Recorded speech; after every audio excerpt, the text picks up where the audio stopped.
Welcome to Oregon Voters Digest, the program that brings forward the social and political issues that are important to people living here in the Pacific Northwest. And now, your host, Bruce Broussard. Welcome back aboard, folks. We're back. Oregon Voters Digest is back. And by the way, we'll be here for an hour or so, whatever. And we've got some very neat topics tonight. As you know, there's a lot of activities here in the Portland metropolitan area. I mean, gee whiz, it's my understanding that New York's taking a second deal. We're going to switch states for a moment. New York's going to pick up the Oregon, basically, landscape, and then we're going to pick up the New York one because, by George, we got a young mayor here who doesn't understand his position in this lay of the land. He said this was his state or his city. Let's put it that way. But you have to understand, this is a government of the people, by the people, and for the people. We hired him through the election, so he happens to be our mayor, okay? But the bottom line is that we've got some issues along the city of Portland, so welcome aboard. We got quite a show tonight, whatever. I've got several guests that are going to be here with us this first half hour. And as you can see, we're going to have Jack Kerford. You've seen Jack before. You got Robert Williams. I call him Bob, and he knows why I call him Bob on the other hand. But and then we got Dwight Manyweather, Pastor. Welcome aboard, Pastor. We appreciate you being on. And then Fred Stewart, who's going to join us in the second half hour, will be great. We're gonna jump right into this business with reference to the whole issue of the protesting piece aspect of it, and then we're going to get right into the whole issue of the city council and police and the rest of those individuals the second half hour. So why don't we just start off with one of the areas we want to kind of chat with a bit right off the bat before we get right up into the protesting piece. As you know, we've got the runoff race between Loretta Smith, former Multnomah County Commissioner Loretta Smith, and Dan Ryan. With he was with the background with CEO Hands Raised, or whatever. But a very interesting race, by the way. We know both of these folks, and we're going to chat with them a little bit and just a little quickie or whatever. It's kind of interesting that Loretta is really the most, actually the more solid candidate in reference to accessing the funds and things of that nature. When she ran the first time for the county, she had the support of all of the congressional delegation and all of the elected officials, which is interested and pretty well chaired by Senator Ron Wyden. And that was a very solid race. And in fact, man, she picked it up. And during those 8 years that she's been on there, she's done quite a job. Not an easy job. I don't give a damn who you are. Whoever you, if you're running for office, either running for office, and if you get elected, that's even another challenge, if you will. That's a tough job. And working at the county, which is another issue in itself, I had the opportunity to see what was going on at the county when I ran for her seat that she was leaving at that point in time. And there were many issues down there at the county. Systemic racism is there too, by the way. And then, by the way, the thing that I remember the most thing about that particular situation was that when Deborah Kafori, the chairman of the board, called Loretta Smith publicly a bitch. Yes, publicly, just threw her name out there big time. And the other four commissioners just sit there. They didn't do anything about that situation. And then the other thing is that the fact of the matter is that many of the workers there at the county had challenged the county about the racism that was there at the county, and they were doing a lot of things. But anyway, I was very much involved in that whole piece. And then Wapato was the other big issue. I brought it back to the table, and in all due respect, and Deborah Kafori led the charge and sort of dared everyone to basically support the idea of keeping the facility of Wapato. I mean, imagine now $100 million building, and we basically sold it for $5 million. Very interesting piece. A lot of politics, folks. A lot of politics. But anyway, that's the deal right there. And if anybody want to comment about that piece, I'm gonna throw it right at Bob, because one, he knew Loretta for some time, and he spent quite a bit of time in that arena. And then I'd like your comments. I can make sure that we get Dwight involved in there, because he's very much involved in the community. And Jack basically ran, he knocked on many doors, if you will, and had to go through that situation. And he knows Dan Ryan. Dan did talk to him about some things. And so I'd like to make sure that he gets a couple of words in their piece. So why don't we start off with you, Bob? What do you think about that particular race? Well, I think the city will be missing a golden opportunity if they don't elect Loretta Smith. And I'm not saying it because she's a black female. I'm saying it because she knows her politics. Loretta and I have worked together on many a issue at many a time over the years. We were helped start the Black Coalition, I should say the Minority Coalition for the Democratic Party for the state of Oregon. She understands people. And that's the first thing that you need to understand when you're running for an office is the people that you're there to serve. She tried to get African Americans and other young people involved when she was at the county. She's the only one I know on that county commission that had meetings that brought in hundreds of black young people and other citizens to talk about the issues that was involving them. She also was very instrumental in the Sun School. So her politics is not black politics, white politics, or Latino politics. It's community politics. And that's what we need on the board now, is community servicers, people that's going to serve the community.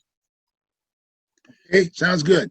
Right, Pastor Reverend Merriweather, what do you think about Loretta? I know you're very much involved in the community, and Dan Ryan. By the way, did you know who Dan Ryan was? Has he ever stopped by your facility? No, I've never had the opportunity to entertain his presence at the facility, but I grew up in Northeast Portland all my life, and the Smiths lived next door to my grandmother, the Stevensons. So I do know that she's most definitely aware of our community and understand where we're coming from as far as a community. And I kind of echo the same response that her evidence and proof of what she knows about community has been shown by her leadership, and we'd be most definitely in a great position to have someone like her sitting in that position for ourselves. Okay, sounds good, Dwight. Jack, you've got the piece going on.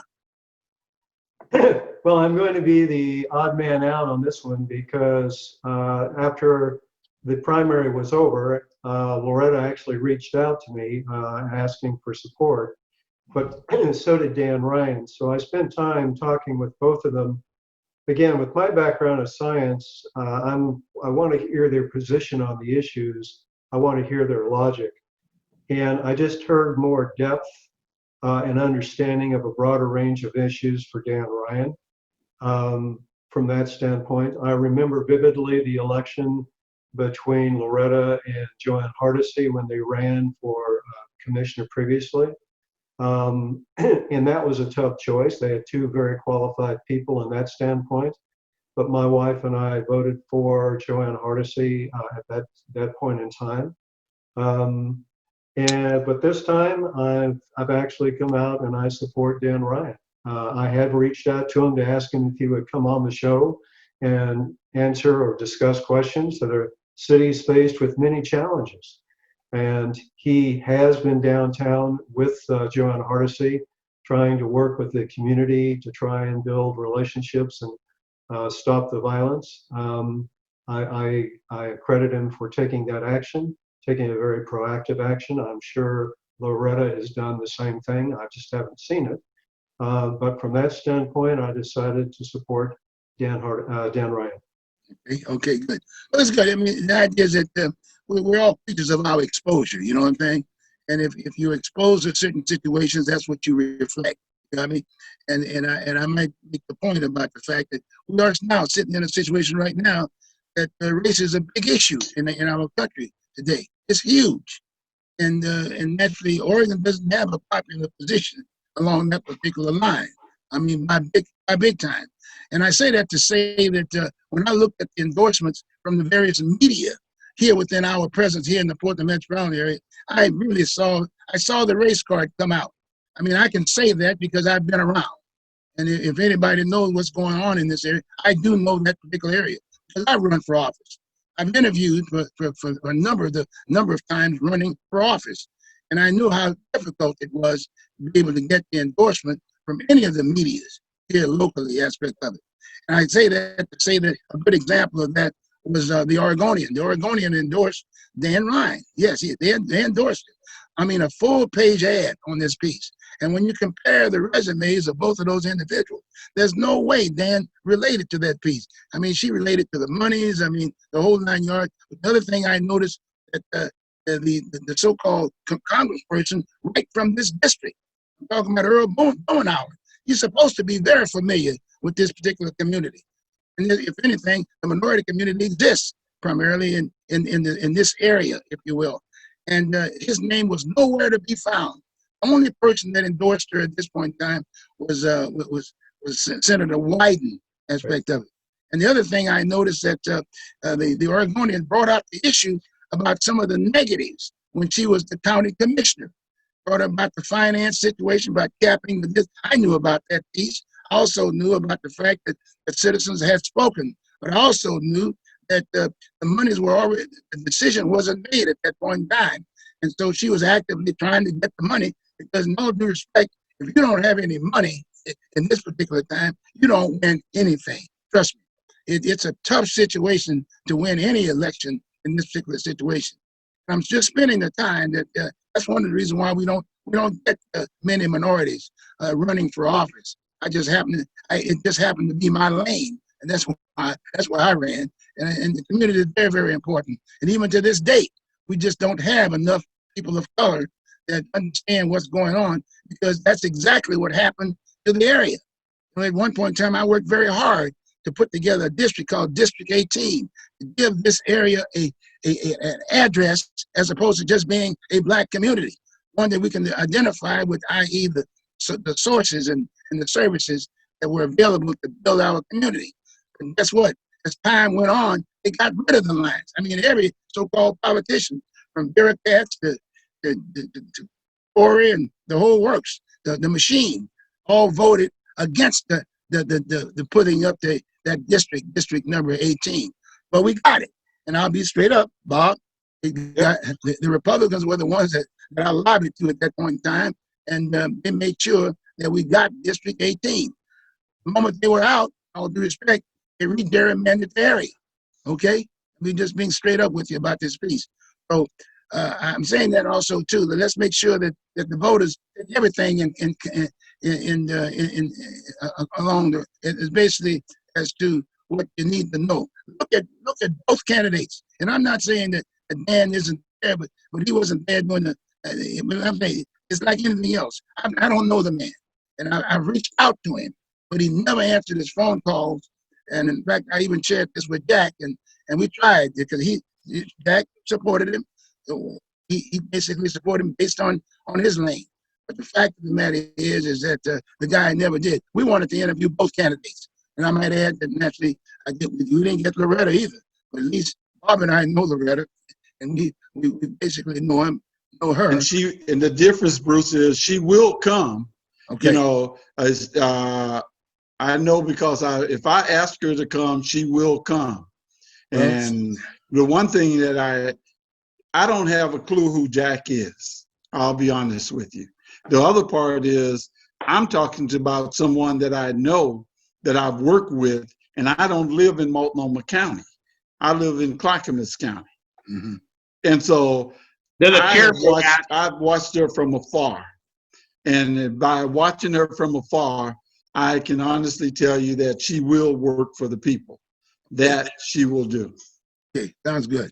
Okay, like I said, I wanted to spend some time on that particular race because, like I said, we got to take advantage of the time, folks. Right now, Black Lives Matter. I mean, it's on the table, and we need to make sure that we really look at that situation and get us to the point where we're all in the same lane. You got me? I mean, we're all Americans, but we got some history that relates to blacks and to other minorities, Native Americans, big time. If anybody got hit, that was an area that really got hit hard, if you will, big time. And, so let's say that we have to deal with this issue. And I know it's tough. That culture has been around for a long time, and the majority community has always maintained itself. And it's a transition period. And the only way they're going to transition is for us to talk about it. We need to communicate. That's what this is all about. So anyway, Bruce, Philip Randolph said, "Power is never given; it's extracted." Yes, is that You right? get what you can take and you keep what you can hold. If you can't take nothing, you won't get nothing. Yes, And let me tell you, no one is going to give you power. yeah. So right now it's a power struggle. Mm-hmm. And the power is, how do we get police to stop killing American citizens? Well, they don't care if you're black or white. The difference between what you've been seeing on TV and what you don't see is real simple. Black people are recording it and showing it. Yep. Whereas they're doing it to whites, and for some reason they haven't recorded as many and shown as many, but they are out there, you know. And so it's not a fight against the police. It's just saying, hey, change your culture. And the culture is, you don't need more training not to kill black people. What you need to do is treat them the same way you treat white people. Mm-hmm. It's just that simple. So the training is there. They proved it because they're not killing them the way they're killing us. Mm-hmm. And so they have this law on the books that protects them, and that's what we need to go after. Okay. Jack, did you want to, like I say, Jack, still open. If you can get Dan to respond, maybe we might be able to get him on next week, if you will. Still not late. I mean, but the ballots are out there. The ballots are out there. That's why we wanted to spend some time with both of them, for that matter. But like Well, I there's said, another race as well. Of course, we have Chloe Daly and Mingus Maps, and I think we might have unanimous agreement on who we support on that one. yeah, well, that, like I said, that's November though. See, we got That's true. we got time to mess with them. We got to make sure this is a fair race this Right. time around. Might add, on Bob's point, from the standpoint, to notice that the present council, with the support of Joanne Hardesty, basically would cut it. They cut $20 million off the budget. Loretta had proposed right up front, before any of this stuff came in, $50 million. He made the point about $50 million cut, and she had a pretty well laid out plan in terms of what that meant. And so I thought maybe that the police department was going to endorse her. But in the past, they have endorsed her, Portland Police. But this time around, maybe that $50 million thing kind of got caught up in the deal. But she did get the total support of all the unions within this area. All the unions supported her totally. And I thought that was, and she's maintained that particular support. So that's another area that we need to look at. So again, like I said, let's give her a fair shot at it, because right now she's not getting a fair shot on that whole piece. And I'm just being straight up, and I'm speaking from experience. Experience from the standpoint, I've run for office in this town, and I understand the game. We need good, solid leadership. And I think it would be healthy for the city of Portland, if you will, to get Loretta there, even though they might have had issues with together between her and Joanne Hardesty. As far as I'm concerned, she reached out to Joanne. She was a good politician. She reached out to Joanne, and hey, basically was shaking hands and whatever. But as you know, Joanne Hardesty endorsed Dan Ryan, which I thought was interesting. But it was the black community that got her in. But Bruce, it's going to be a while before. I mean, I like the idea of Loretta being on city council to be a counter to Joanne. Yeah, okay. But Fred look, is here. after No, what? Fred, But Loretta can't even say she's sorry to Baruti. What There's now? going to be a lot of black people in this country that aren't going to be in a hurry to make friends with Loretta. Okay, where's your photo? Are you there, Fred? He's there. He's there. I'm right here. I didn't see his photo. He's knocking you out, Bruce. He's there. Was that what it was? Oh, that's Yeah. what it was. Oh, that's Yeah, why. Okay, fine. But look, I think Loretta should be on council. I'm definitely endorsing her and everything. But she doesn't need to be friends with Joanne. My favorite city council, the one that was the most effective, none of them liked each other. Right. That was back when Bud Clark and Charles Jordan and Mildred Schwab were all on city council. And you know what? They did awesome. Oh, yeah. They ran the city. We look back at the decisions they made, Yeah. and we wish they were back. Yeah, right. Well, I like what you said, because that's exactly what I'm talking. I said it would be healthy. I mean, you'd have some engagement on both ends. and the facts going to have to prove themselves because they're going to need, and all due respect, Joanne is really hustling to get a third vote. She made it very clearly. In fact, I picked up one of the ads that the flyers that Dan had put out, and he had Joanne Hardesty on the flyer. Oh Now, my you know- God. Yeah, That you is know so what that tells- embarrassing. Yeah, That's yeah. like saying, "This is my Negro." Oh my God. Did This you is use the N word, horrible. Fred? Fred, did you use the N word? Now, come on. Oh now. my God. Dan But- Ryan went there. Yes, But he sure Fred- did. There he is. There it is. Fred Look, is Oh my worse. God. Don't show it. No, don't can do you see that. it? Can you see No, it? don't Can do you see it? that. And it says right here, it says, I need him on the city council to help me reform the Portland police and finally address our homelessness Oh. crisis. Oh. Yep, he sure did. Oh, There it she is. didn't write that. There's somebody white that wrote that. No, Oh she- my God. Oh my God. Not There only it did they get, oh There my it God. But Bruce, It was on the serious side Joanne. of this, Okay, Bruce, yeah, on Bob. the serious side of this, what you just showed shows what happens in politics. Yep. And that is when they get a buddy system or a voting block, Yep. you don't get anything done Yeah. that you want done. That's right. You only get done what they want done. Yep. You Yeah. have to be smarter than this in Yep. Portland. Yep. You're right. Otherwise, hey, what you see today is just I can't. I'm like Fred now. Oh, Oh, that was ugly. I mean, I like Joanne. Don't get me wrong, but I Yeah. hate that Dan did that to her. Yep, I mean, that's that right. is just bad. Yep. That sure is just did. bad. That's what he did. That's a Oh very my interesting thing. God. I mean, a full page ad. You know what I'm saying? That's interesting. Oh man. It's interesting. You know what? If he really was a supporter of her and proud of her, you know what a politician would have done that respected her?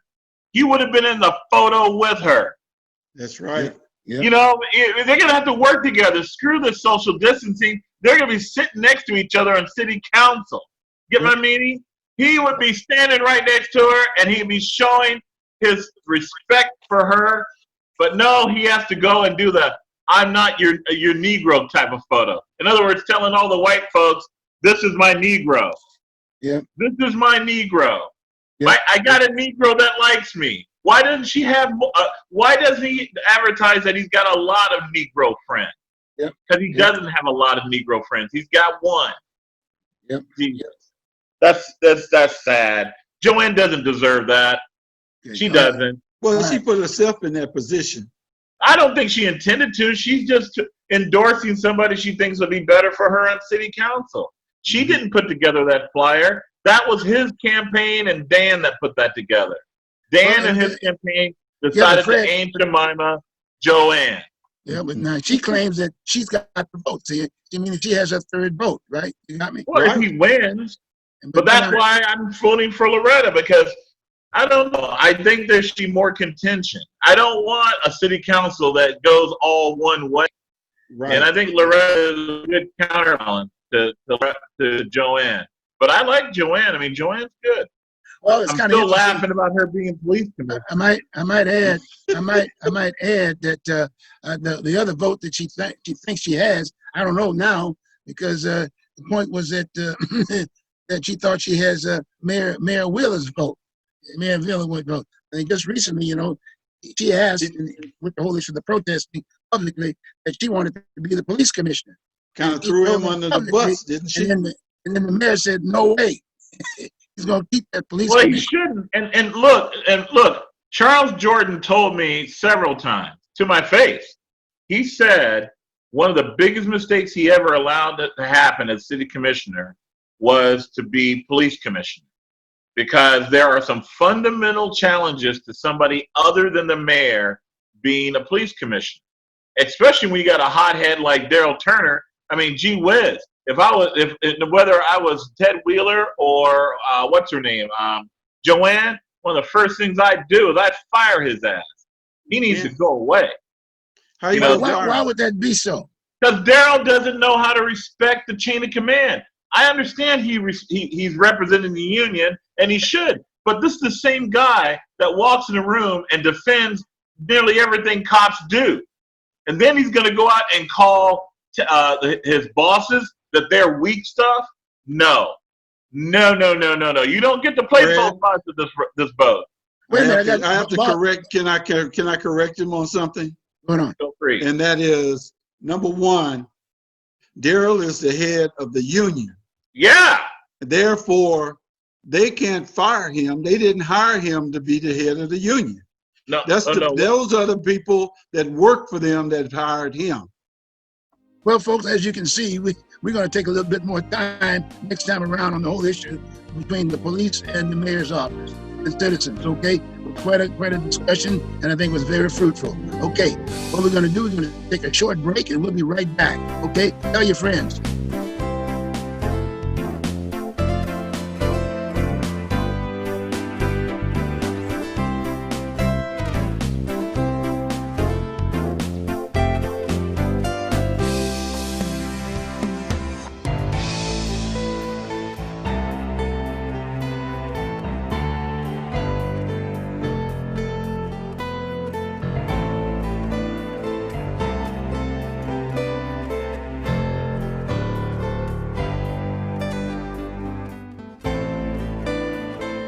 Welcome back, folks.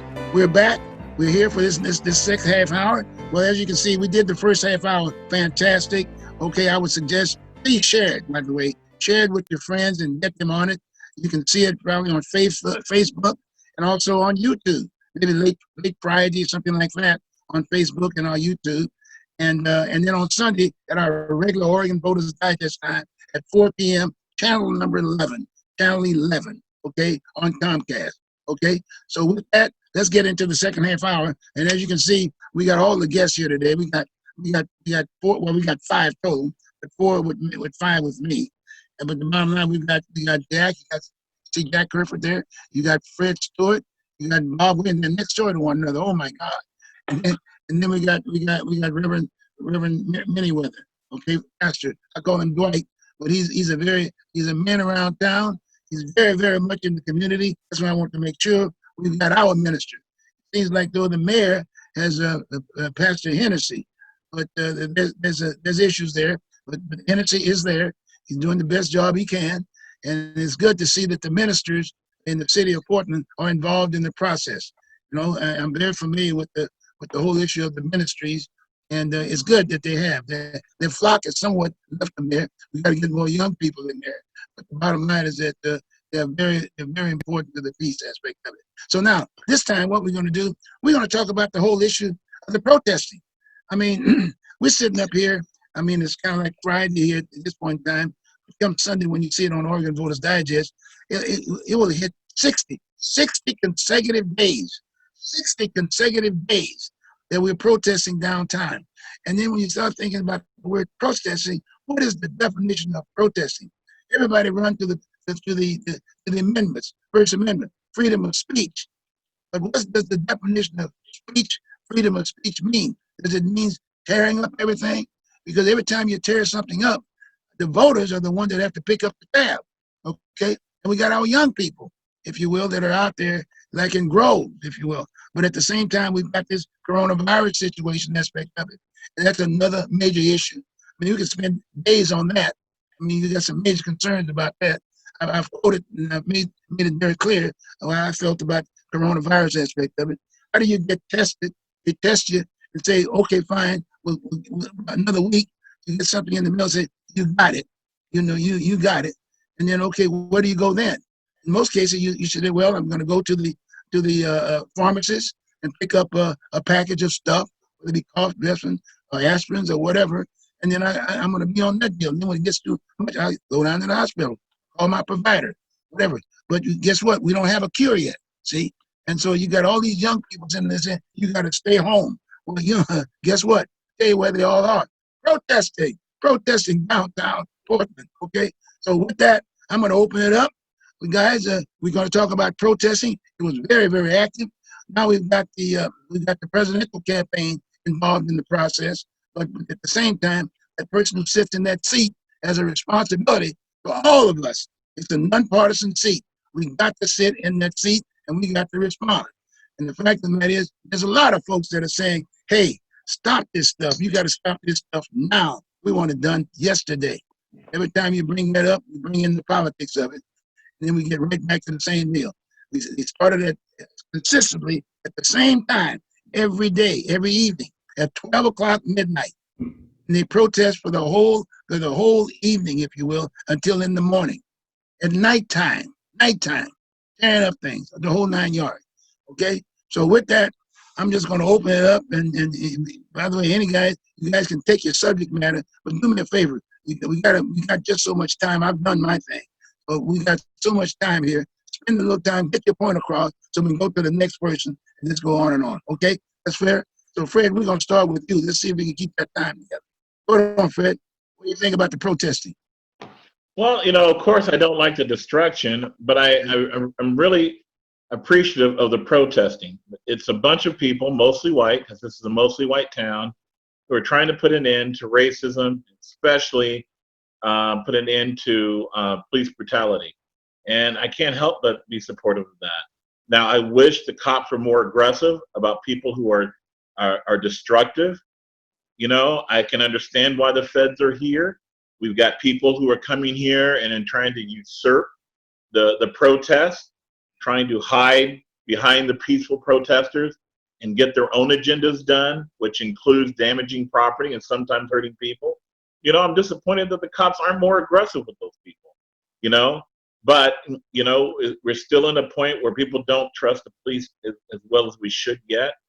Some of it for good reason, a lot of it for not, a lot of misinformation. But in general, I'm happy about the protest overall. It means a lot. This town is like most of the major cities in this country, has a very long history with racism. Of course, ours isn't the worst, but it definitely could have been a lot better. And the fact that so many people that I've done business with and I've grown up with, so many new people have moved here, are trying to make change.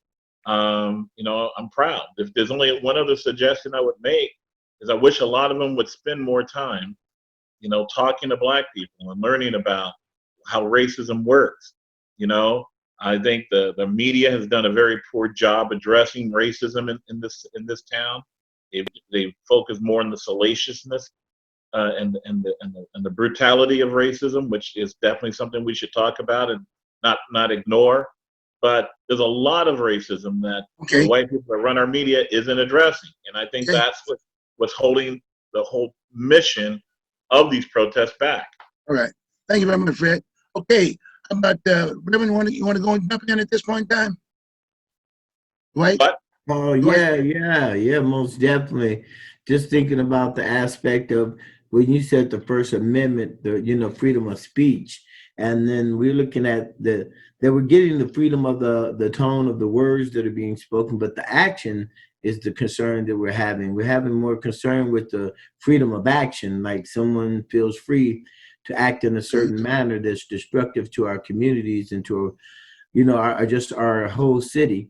And it's just a little difficult to just come to the terms that we understand that there is a problem with our system here in Oregon. There is a situation that's been around for a long time. I'm born here in 1960. I'm 60 years old, and I've seen it all as much as I could see. And this is something I've never seen before. And it's kind of an exciting time because, like you said, again, it's a real great thing that people are standing up for the change and people are making some efforts to come forward and make sure that we're making a movement.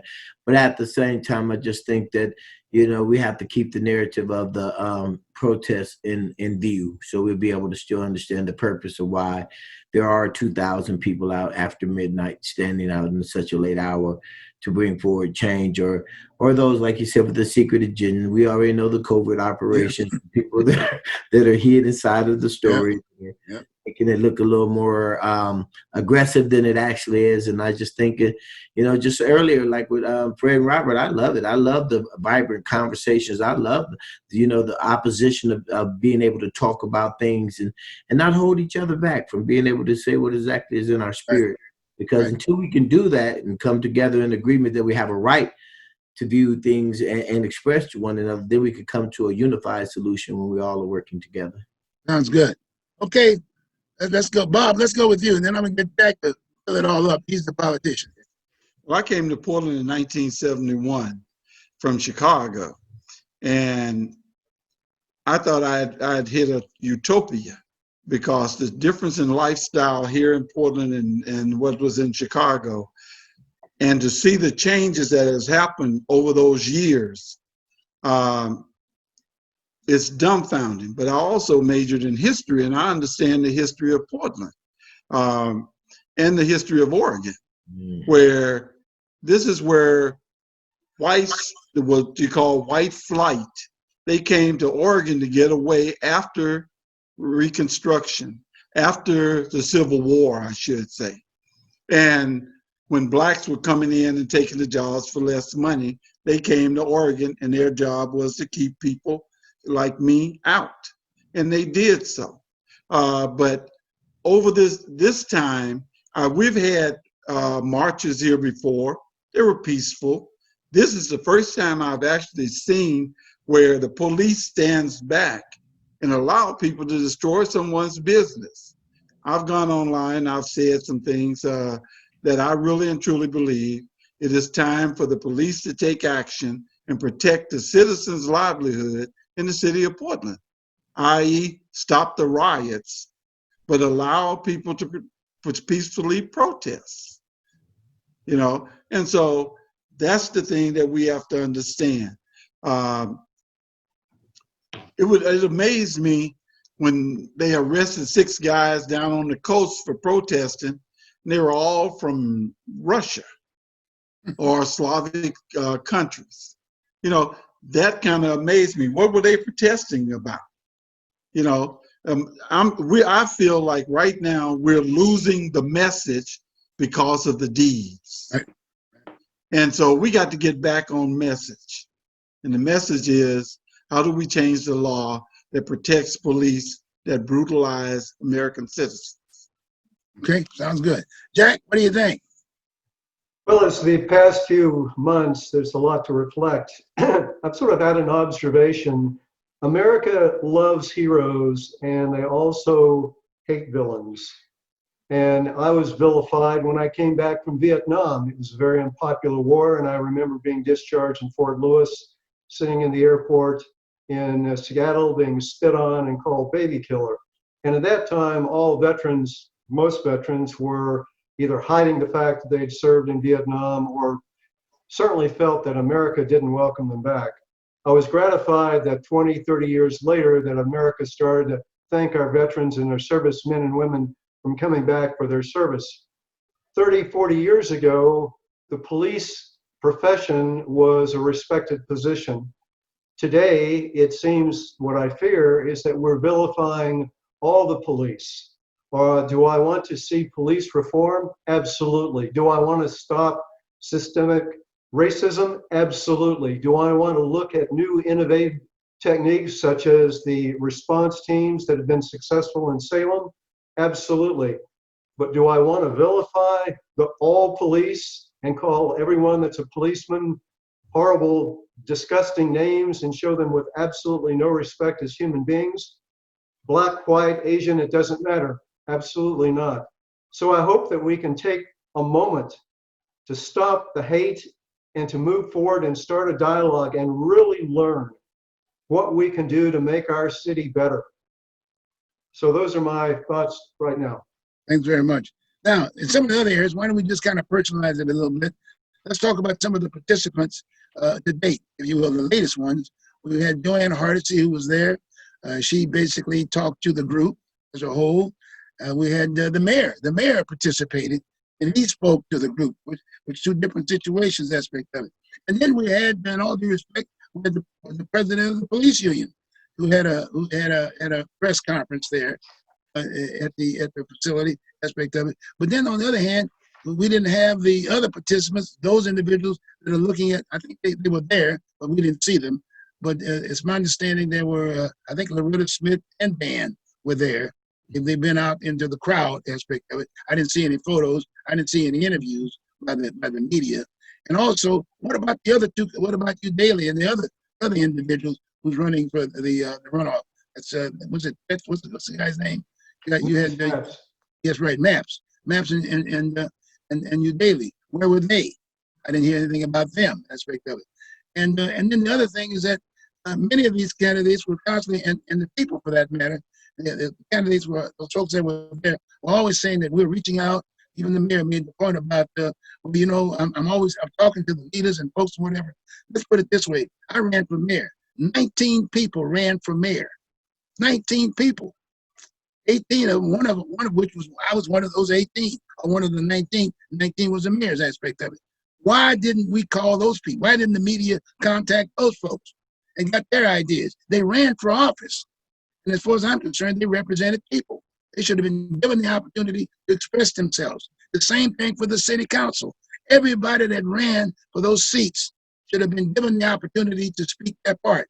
The answer might have been between those individuals. And we got to make sure we got to get them involved. Because too often, a lot of times people think, and all due respect, like the mayor makes the point, that this is his city. This is not his city. This is not his city. This is the people's city. If you've forgotten your history and by your government or whatever, it's a government of the people, by the people, and for the people. We pay the bills, bottom line. So that's basically what it is. And I guess the last thing I would say about the whole issue of police, maybe we shouldn't call them policemen. They're law enforcement officers.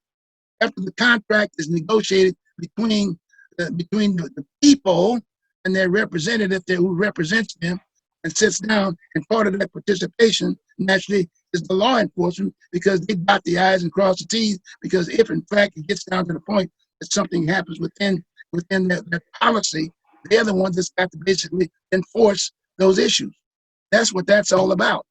And as far as, so my point is that that's another issue that we need to really understand about that. So I'm going to throw that out to you now. What did you think about the mayor's participation and some of the other folks' participation? And who else do you think should participate? Bob, in fact, I'm going to start with you real quick. And let's be quick. Let's get about 2 minutes, okay? Okay. I think the mayor did the right thing by going down there. I don't know, what he said was kind of disturbing, but what was real disturbing was when the feds tear gassed him. You know, that was unbelievable. Are you telling me that the forces that's supposed to be protecting went into a peaceful situation and gassed the mayor? That's unbelievable. And I'm gonna leave it at that. I just want people to think about what that should look like. Okay. Jack, how about yourself? What do you think? Well, it was interesting how at different venues that he's chosen, the most recent one was a large crowded area, and as far as an opportunity for him to speak and engage the crowd, it was not the best. And quite candidly, they really didn't give him the opportunity to speak. They showed him no respect whatsoever, and he was shouted down. He has tried to reach out to the group before, briefly, to talk to some of the leaders. But I have to admit, I am absolutely flabbergasted that the federal officers were tear gassed him while he was speaking with the different groups previously. That to me is just absolutely unacceptable from that standpoint. So we have performance at the federal officer level that is unacceptable, and then we just seem to have a city commissioners that don't seem to be particularly engaging, except perhaps Commissioner Hardesty. So I'm quite candidly very disappointed, and I really wonder if our city council is really effective at engaging the community. Okay, all right. Right, about yourself, sir. Pastor? Yeah, well, you know, I was sitting there thinking about just how, as we continue to know that the engagement that we're having right now is, you know, it's coming to a point where, for me, communication and what we are calling communication has to have the boundaries and rules so that we can communicate. And I know communication starts without offense. And it also has another term in it, it's listening without defending. You know, and a lot of times we just got a bunch of yelling and screaming and everyone's hollering and no one's listening and everyone's defending and saying what isn't so and what is so. And as far as, you know, our mayor, I just think that, you know, when you're not supported or connected to the community the way that it should be. And when that's what every politician that supports us should be. They should be connected to the community. They should have the support of the community. They should have the respect of the community. And I just see in this situation, we just have a situation where the respect factor, as you said, for him to even be standing in tear gas, it was ridiculous. You know what I'm saying to myself, wow, what's going to be next if they just lose? But at the same time, how do we say to the officers, stand there and have objects projected towards you and thrown towards you and blowing up by you and don't say anything back, don't do anything back? So, you know, it's really like, where we're going to set the boundaries of what is a peaceful protest here in Oregon and what's the difference. And once we understand or identify that, then we could possibly contain it a little bit better. But again, the communication is broken down. We just need to rebuild it. Thank you very much, Pastor. Fred, what do you think? Well, I don't feel bad about the mayor being gassed. I mean, hey, I'm glad he was down there even to put himself in the position of being gassed. I don't know if the Feds even knew he was down there. It's not like Ted has shown that he's got a very organized office. You know, in the old days, a mayor would go down before they go down to a protest. They'd let the whole world know they were going to be down there. We don't know if the Feds even knew he was down there, and odds are they probably didn't. As far as using tear gas at all, I mean, I'd rather them use tear gas than bullets. I mean, we know people who are coming to our city. They're coming here to not peaceful protest. They're coming down here to be provocateurs. And we are telling the cops, the mayor is telling the cops to basically hands off. They don't have very many tools to instill order down there. How do you deal with people when they go violent on you and you can't be violent back? And you understand that. You understand? We have to a position like that's where cops are at. And they're there that way because Ted Wheeler makes it so. Because Ted Wheeler does know how to lead right now in this environment, in this situation. We can still enforce law and allow and protect peaceful protests. They can go after the people who are painting things and on our walls and our windows and breaking our windows and setting fire to things and throwing things at cops. They have trained people that do nothing but go after people like that. They do it every day. It's Ted Wheeler that is saying leave them alone. And it's not doing us any good. So at the end result, I look at Ted Wheeler being gassed as probably his fault. He set the stage for this. This is what happens when you don't lead. This is what happens when you don't fulfill your responsibility. Things happen that are unfortunate. And that's what happened to Ted Wheeler. All right, then that's a good point. Now, the other thing I will just jump right in. In fact, I'm going to take one of Fred's point about from the standpoint of the protesting and protesting downtown. There's nothing wrong with that aspect of it. Do you think? And I'll start off with you, Fred, real quick. Like, do you think that these individuals, somebody should take out a permit and basically follow up from the standpoint of saying, okay, fine, the day before or whatever, this, that, and the other, these individuals would come before city council and say, hey, we're the group that's we're going to be doing this, and this is basically what the format of the protest is going to be about, and then we're going to end up with the speech and bang, bang, bang, and there's a time frame involved in the deal and whatever. Should we have a permit? I mean, the idea is to try to figure out a solution to the problem, okay? I mean, and do we have metal detectors? Should we, my point is that, it's got to be a better way than just tearing up the city. Well, unfortunately, in our country, Bruce, there isn't. I mean, one of the first things they did to try to stop the civil rights movement was many southern cities, including Memphis and Birmingham, tried to say that you could only have a protest if you got a permit. It actually ended up going all the way up to the Supreme Court. Because what happens if the city says, I'm not going to give you a permit, so therefore you can't exercise your right to protest? Get my meaning? No, that's a very complicated situation. So no, I'm not. I understand why you think it's an idea to do permits, and it would be nice if we could do that. But at the end of the day, no, that's not something that's necessarily going to happen. Not in the United States, and for good reason. Now, on the other aspect, I'm happy. Like I said earlier, I'm happy about the protest, the peaceful protest. I am, and we should do everything we can to encourage and protect people while they are down there protesting.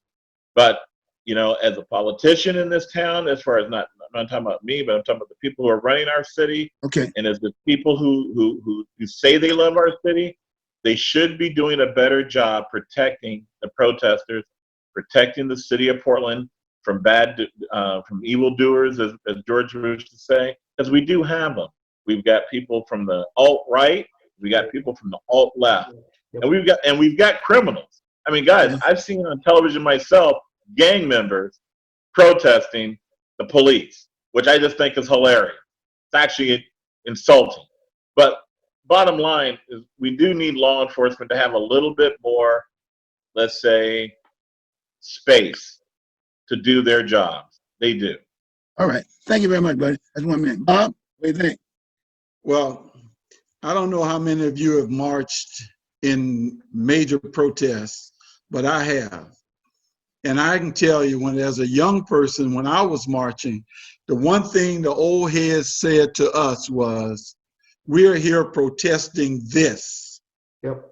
We're not here to destroy anything. Right. And they took care of us that decided we wanted to do something wrong. You know, there's no channeling in this protest. There's no one is there to guide these young people. And so they're doing what they think they can get away with, not what they think is right or wrong. Mm-hmm. And that's what people don't understand. You know, someone has to be there to direct. And they say they want to get the old people out of the way. Tell them the truth, they need them, because someone needs to think ahead rather than just think right here and now. Good point. Good point. Jack? Well, if we think back a few months or a year or so ago, there was actually a group that went out and did get a permit. That was the white supremacist group and the Proud Boys that went downtown specifically to do a march that they knew would provoke a response, and they got a response from that standpoint.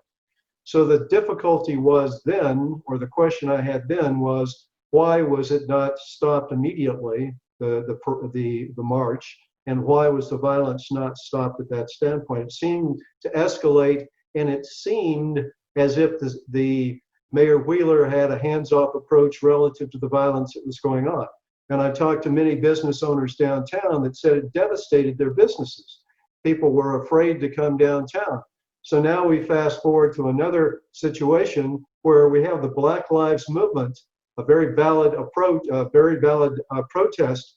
Most of the people are peaceful, but there are extremists, and they may be far left, they may be far right, or they just simply may be anarchists, and their whole position is to create chaos. And so far, chaos is 1, and peace and law and order is 0. Okay. All right, Pastor?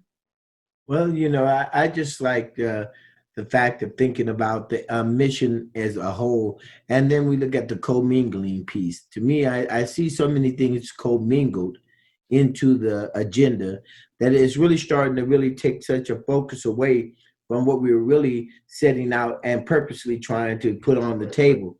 And it seemed like it got taken off of the table as soon as the other narratives started to forefront. And I just think, like what you said, what I heard you say was, you know, no, there's nothing wrong with everybody just going down and setting up their protests, but what if there was an organized protest that was coordinated with the right group of people at the number of people that agree to what we're agreeing to, and present ourselves as the message and the image, and let that end peacefully and let them know this is the purpose versus, you know, what we're having, which is everyone's freedom of expression. I mean, I have nothing against it. If you go down and do whatever you do, that's what you're doing. But I'm agreeing that, you know, something more organized or constructive from our point of view, the elders, we're supposed to be the gatekeepers, the people who have been around a while, who understand the mechanisms of what's taking place. And again, as Robert made known, you know, the young people have casted that thought away. They you know, they really are not trusting the voices of the elders because their daddy left home. You know, they really don't have a man perspective to even hear what we're saying. And it seems like we're attacking their manhood, or we're attacking their freedom, but we're saying there has to be a collective position where we come together and start to raise up our generations. Okay. Well, good. It looks like it really stressed that point. Because, you know, we started this whole issue on Black Lives Matter. And my point is that I talked to a number of people, and people came up to me and called me and whatever and said, why are they protesting? You see, and so there were so many agendas on the table that, in all due respect, so when they got down to the Black Lives Matter, well, then even some even said, well, Bruce, well, aren't they satisfied? Well, the bottom line, that's why we need this education process. See, if it was focused and it stayed on target, then my point, we could have talked about when did it start and what happened during the Lincoln era. You got me? And what about this and how people were treated and why did all this happen? What happened in the revolution? Talk about the whole history of this country. What happened about the revolution before the Civil War? What was the Civil War? That type of deal. It has been said that we did this because of the black. What is it? That's a historical deal. We don't do it into the schools. We don't say anything about this in the school. Maybe that's something that should have been a focus as far as a solution. We've been talking about it outside of the school, outside of the lessons aspect, as opposed to put it in the books, making sure that the teachers, making sure there's a course or whatever in college. When you get your teacher's certificate, you go through a course, mandatory, whatever. So consequently, looking for solutions, if you will. And I think that's a major, major point. That's why I was trying to make it. Because again, like I said, every day this happened. Like they made a quote about the last night deal I saw. Yeah, last night before last. And they said, well, the destruction on they estimated the additional destruction on the Justice Center was another $50,000, really quickly. And that was basically for that fencing area. $50,000 to put that fence around there. But then every time this happens, then they got to come and clean it up and whatever. But look here, this has been a great show. I think this has been fantastic. I really appreciate you guys coming on in. I like the crew, by the way. Be prepared to get called. Right now, we're all scheduled possibly for next week.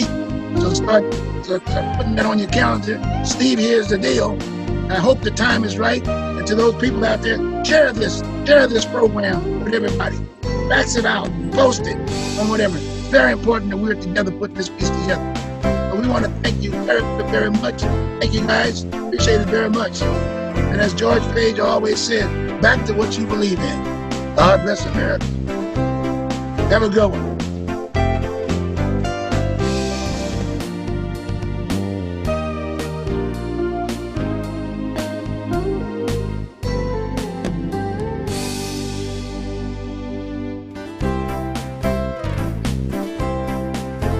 People are standing up for the change, and people are making some efforts to come forward and make sure that we're making a movement. But at the same time, I just think that, we have to keep the narrative of the protest in view, so we'll be able to still understand the purpose of why there are 2,000 people out after midnight standing out in such a late hour to bring forward change. Or talking to black people and learning about how racism works. Someone has to be there to direct. And they say they want to get the old people out of the way. Tell them the truth, they need them because someone needs to think ahead rather than just think right here and now. I hope that we can take a moment to stop the hate and to move forward and start a dialogue and really learn what we can do to make our city better.